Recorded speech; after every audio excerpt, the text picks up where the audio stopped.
لا يوافقها عبد مسلم وهو قائم يسأل الله تعالى شيئا إلا أعطاه إياه. يبقى فضل شهر رمضان، فضل ليلة القدر، فضل يوم الجمعة، فضل ساعة في يوم الجمعة، فضل قيام الليل على غيره، وفضل الثلث الأخير من الليل على سائر الليل، وفضل العشر الأول من ذي الحجة على غيرها من الأيام.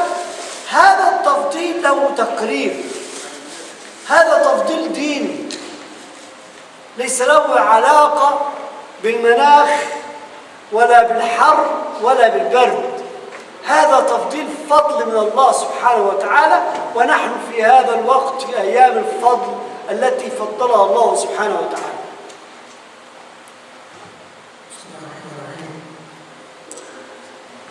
Happy New Year returns first. May Allah return the month of Ramadan over with His blessings and goodness. Inshallah, today the first of the lessons of the month of Ramadan, and the subject is the benefits of worship. And as our Imam explained to us, that the knowledge of the rewards and the magnitude of the reward of the worship will actually activate your ability to enjoy and to push for that worship. If you know the rewards of multiples and goodness, you will be more enticed to do the worship. And the scholar actually all agreed that Allah subhanahu wa ta'ala put some goodness, some blessings, more bounties in some times more than others. And this is what in Allah's wisdom and in His choice made these times and this period of times more blissful than others, not because of any difference in the time, because the time is the same from 1 month to month, but it is with what Allah put of blessings in these periods of time.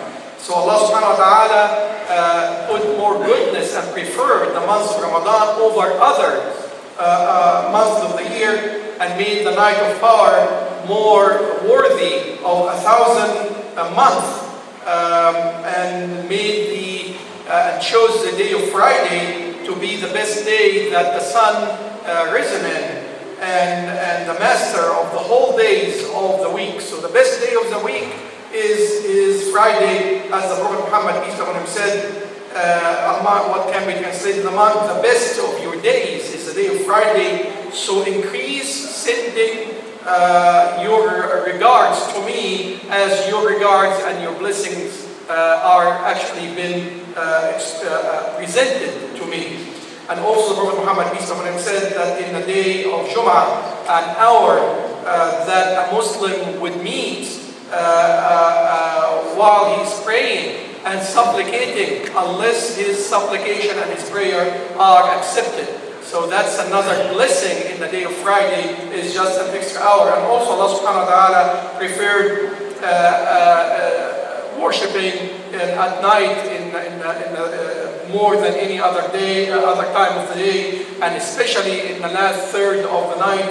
And He also preferred the first 10 days of the Hijjah over any other days of the month. And that's again from the blessing that Allah put in the time.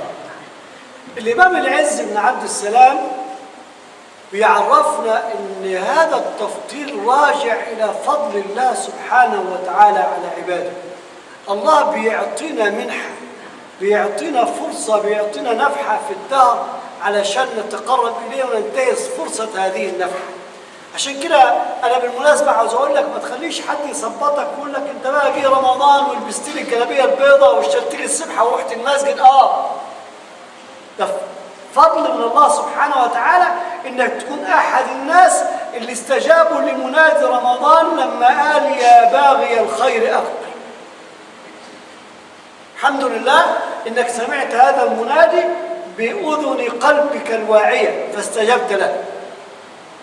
الإمام العز بن عبد السلام بيقول وتفضيل الأماكن والأزمان ضربان، نوعين، أحدهما دنيوي وده احنا عارفينه كتفضيل الربيع على غيره من الأزمان عشان اعتدال الجو، وتفضيل بعض البلدان على بعض بما فيها من الأنهار والثمار وطيب الهواء وموافقة الأهواء فيها فسح وبتاع زي لوس أنجلوس هناك والحاجات اللي هناك.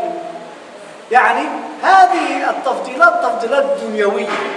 الضرب الثاني تفضيل ديني راجع إلى أن الله يجود على عباده فيها بتفضيل أجر العاملين.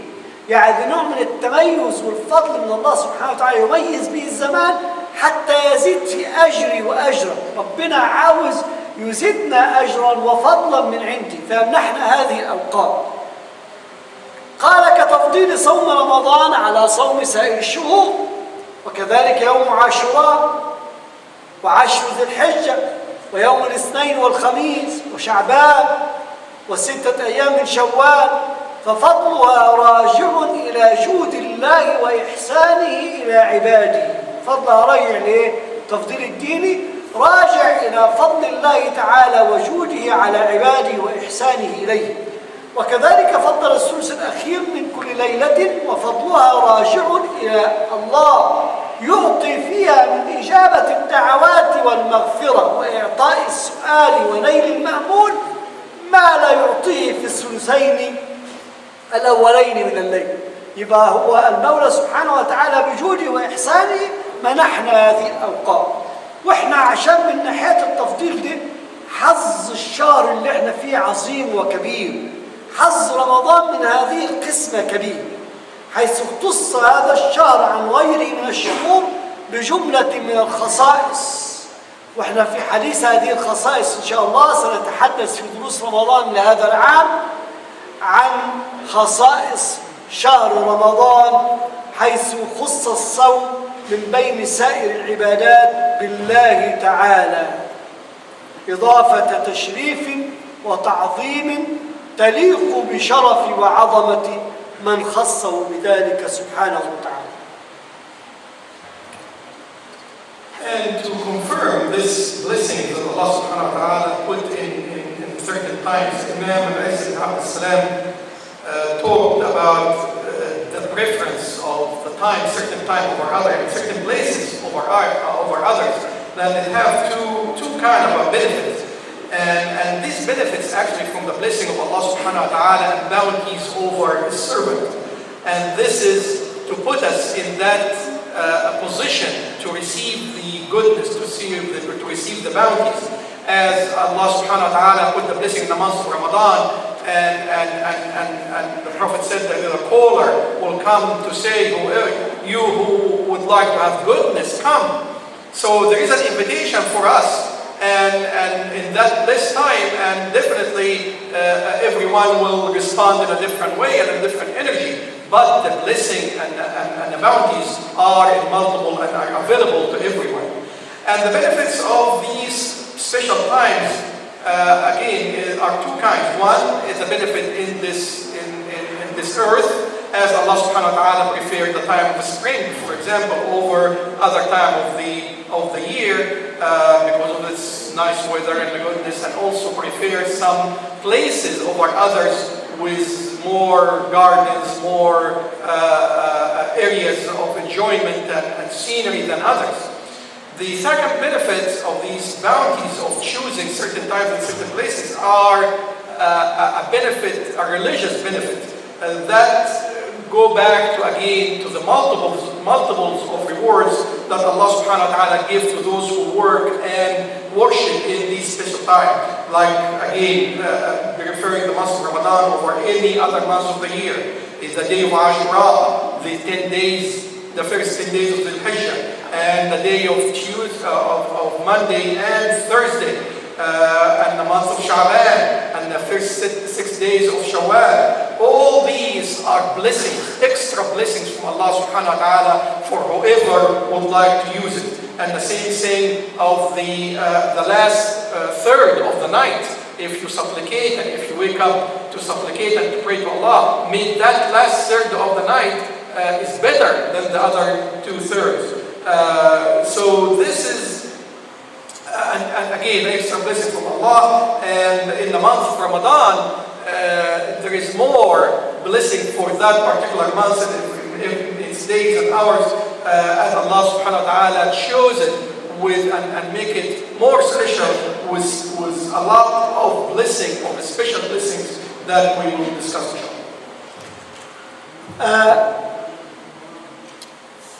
أول حديث نبدأ به في ذلك التخصيص وذلك الفضل الذي خص به شهر الصيام، الحديث الذي رواه البخاري ومسلم، الحديث المشهور المروي في الصحيح عن أبي هريرة رضي الله تعالى عنه قال: قال رسول الله صلى الله عليه وآله وسلم: كل عمل ابن آدم يضاعف، الحسنة بعشر أمثالها إلى 700 ضعف.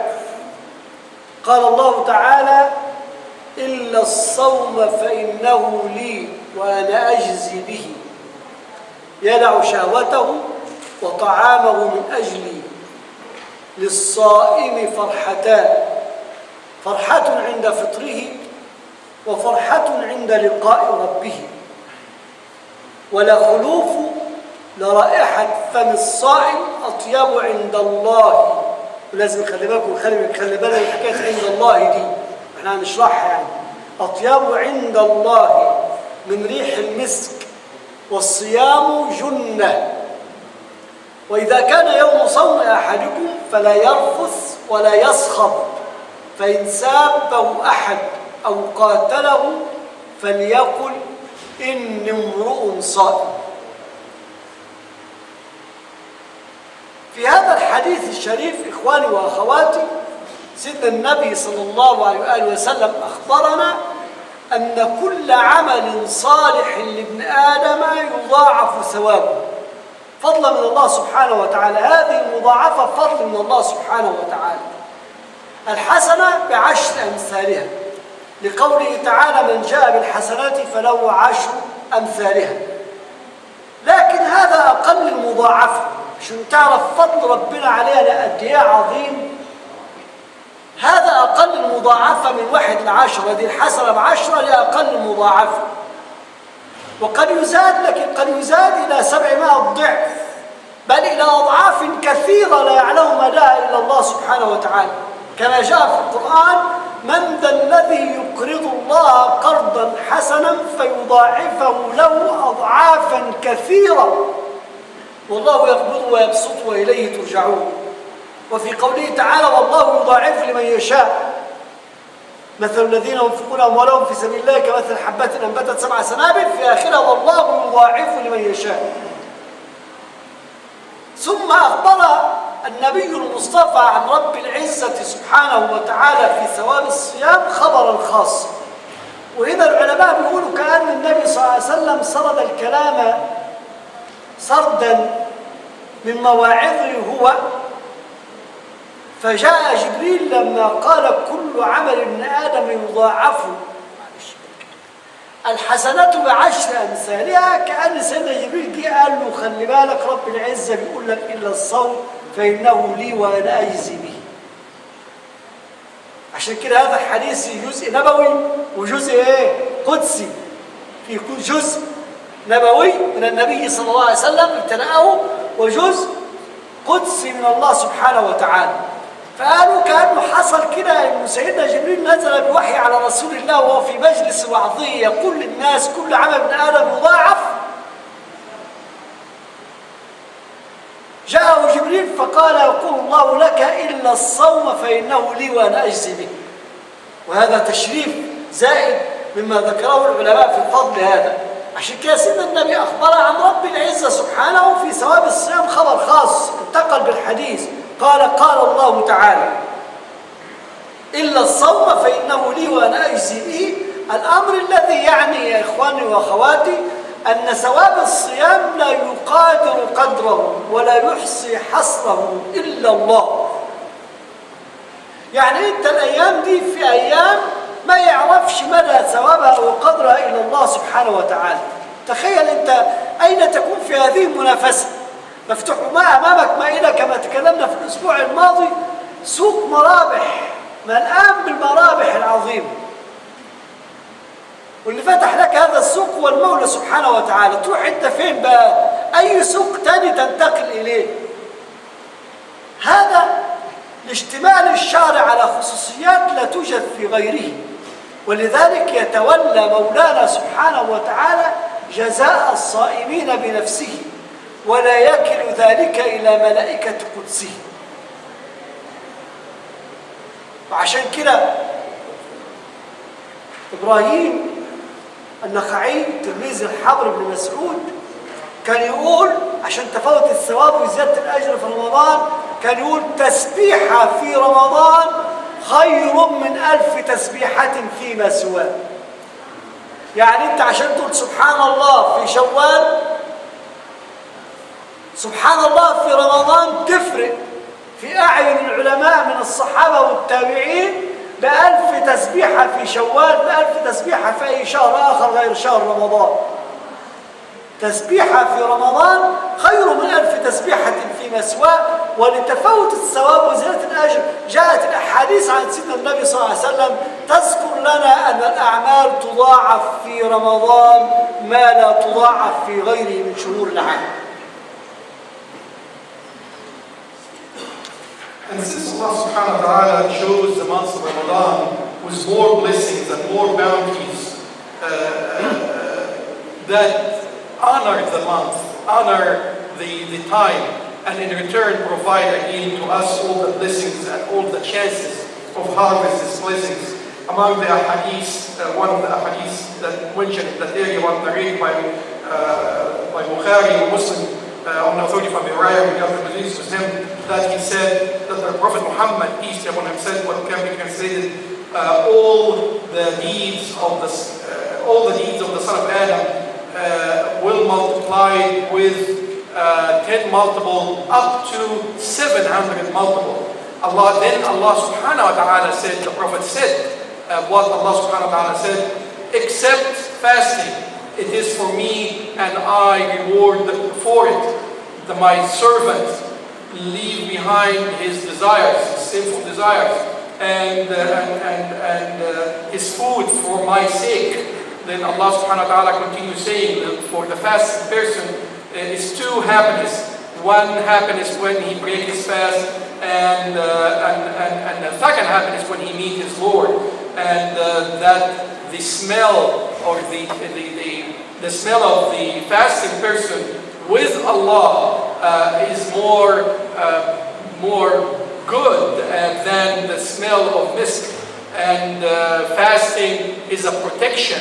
Fasting is a shield. And if you fast one day, if one day you are fasting, let not you touch your women or become angry or vulgar, as if any one of you, somebody approach him in a bad way or in an insulting way, let him say, I am a fasting person, meaning I'm taking a shield in that fasting not to respond or not to retaliate. My dear brothers and sisters, in this hadith, the Prophet Muhammad, peace be upon him, told us that for every good deed there is a minimum of 10 multiples, and that can be actually increased to 700 multiple. And as Allah subhanahu wa ta'ala will multiply with His wish, with His will, Allah subhanahu wa ta'ala said, whoever come with one good deed, he will actually be rewarded again a minimum of 10 rewards like it. And this is again the least of the multiples, as it can increase to 700 multiples. Allah subhanahu wa ta'ala said also in the Quran, what can be translated, that who will give or loan to Allah subhanahu wa ta'ala a good loan, and Allah will multiply it for him many multiples. And again, that's in the knowledge of Allah, as Allah subhanahu wa ta'ala said in another verse, what can be translated, that Allah will multiply to whoever He wishes. Then the Prophet Muhammad, peace be upon him, in the hadith, as he was telling us, was he is guided to say by Allah, stopped and made a reference as if the angel Gabriel was, as he was guiding him, asked the Prophet or made the Prophet pay attention extra attention to the words that what is coming is actually the word of Allah subhanahu wa ta'ala, that He said, except fasting, all the reward, all the deeds are multiplied in tens or up to 700 multiples, but fasting is for me, for Allah subhanahu wa ta'ala, and He rewards accordingly with His will and His wishes. And that make the reward of fasting is unlimited, with no comparison or no ability to know its magnitude except with Allah subhanahu wa ta'ala. And so that hadith actually that the Prophet said, part of it is what the Prophet was guided to say, and part of it was on the tongue of Allah subhanahu wa ta'ala. And the student of Ibn Abbas actually said that one glorification, one remembrance, one praise of Allah subhanahu wa ta'ala in the months of Ramadan is 1,000 times better than any other time. إن شاء الله بإذن الله غدا نواصل الحديث عشان نصلي العشاء ونخش عليه. يلا يا عم.